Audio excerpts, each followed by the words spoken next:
کیا تمہیں پتہ ہے کہ میں ہر روز ایک نئی امید لے کر اٹھتی ہوں کہ شاید آج تمہارا کوئی میسج آ جائے اور تم کہو کہ ہاں آج میرا ضبط ٹوٹ گیا، مجھ سے غلطی ہو گئی، مجھے معاف کر دو کہ میں تمہیں خود سے دور رکھتا ہوں،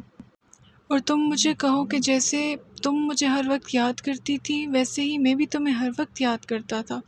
اور جیسے تم میرے بغیر ادھوری تھی ویسے ہی میں بھی تمہارے بغیر ادھورا تھا،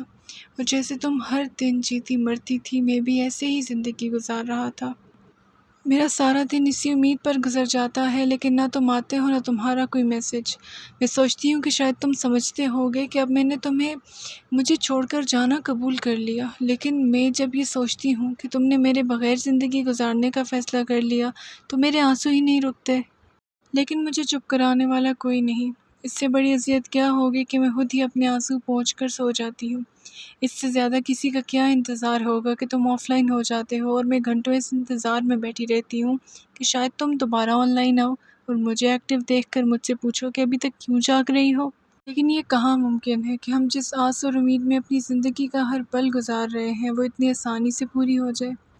کئی بار زندگی میں صرف انتظار ہی لکھا ہوتا ہے، جو آنکھوں نے چپتی ہوئی وحشت سے سہنا ہوتا ہے۔